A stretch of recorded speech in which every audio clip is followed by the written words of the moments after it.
अरे बहू रानी तो सारा सारा दिन कमरे में बंद रहती है, कोई काम भी नहीं। मैं तो बोर हो जाती हूँ, क्या करूँ। तभी मीना की सहेली रीना उससे मिलने आती है। अरे मेरे घर का भी यही हाल है, बेटा ऑफिस और बहू कमरे में बंद, समय काटे नहीं कटता।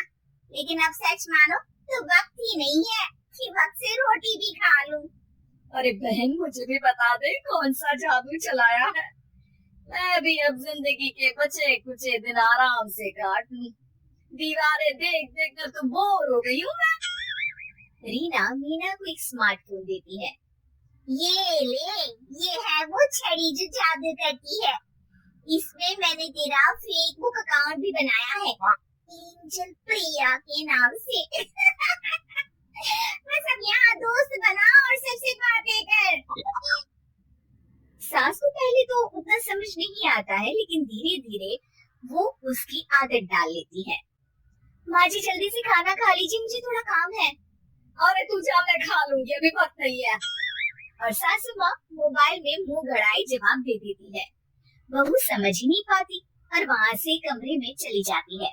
अचानक सास को किसी प्यारी पिंकी की फ्रेंड रिक्वेस्ट आती है। अरे वाह, ये तो कोई प्यारी सी लड़की लगती है, बात करती हूँ।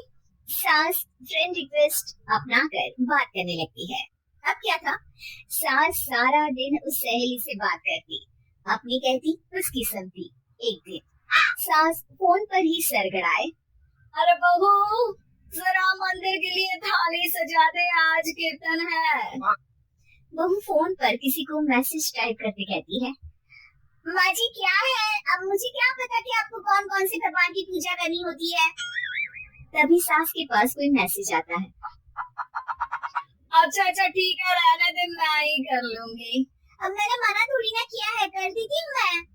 अब मैंने भी बोला ना कि थोड़ी देर में बात करती हूँ, तो मैं ही कर लेती हूँ, तू जा अपने कमरे में। बहू वहाँ से चली जाती है। सास मंदिर पहुँचती है और मंदिर की सीढ़ियों पर बैठकर सास फोन पर लिखती है। अरे मेरी बहू सारा दिन अपने कमरे में बैठी रहती है। वहाँ से रिप्लाई आता है।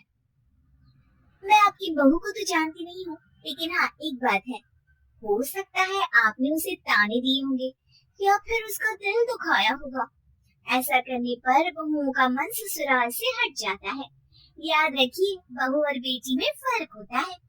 सास घर जाती है और बहू से बड़े ही प्यार से बात करती है, उसके लिए खाना बनाती है, उसे गिफ्ट में साड़ी भी देती है। जिसके बाद अगले दिन, माँ जी चलिए, आज मैं भी आपके साथ मंदिर चलती हूँ, आते वक्त भोले भैया के गोलगप्पे खाकर आएंगी। अरे हाँ बहू, ये तो अच्छा है, चलो। सास मन में सोचती है कि उसकी फेसबुक वाली दोस्त कितनी अच्छी है, उसके समझाने से उसे उसकी बहू वापस मिल गई। वो बहू को अपनी दोस्त के बारे में बताने का सोचती है, लेकिन फिर चुप हो जाती है। बहू फोन पर टाइप करती है। मेरी सास मुझे नौकरानी समझती है, एक गिलास पानी तक खुद नहीं लेती। मन तो करता है कि बोल दूं, मैं बहू हूँ, कोई नौकरानी नहीं। वहाँ से रिप्लाई आता है। देखो, तुम्हारी सास को तो मैं भी नहीं जानती, लेकिन वो बुजुर्ग होंगी, पूरा जीवन उन्होंने घर गृहस्थी चूल्हा चौका में निकाल दिया। और फिर तुम ये भी मत भूलो कि जिस पति पर तुमको इतना गर्व है, उसे भी शिक्षा उन्होंने ही दी है।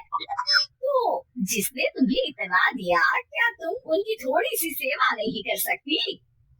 बहू भी अगले दिन से सास का सारा काम करती, उनके पैर दबाती, उनका ख्याल रखती, उनके साथ घूमने जाती। एक दिन सास, बहू ये लो मेरा हीरे का हार।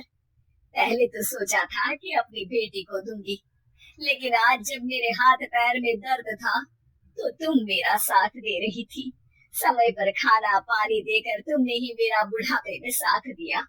उसके हिस्से का बहुत कुछ मैं उसे दे चुकी हूँ, लेकिन ये अब तेरा। बहू तो ये देखकर खुशी से उछली जाती है।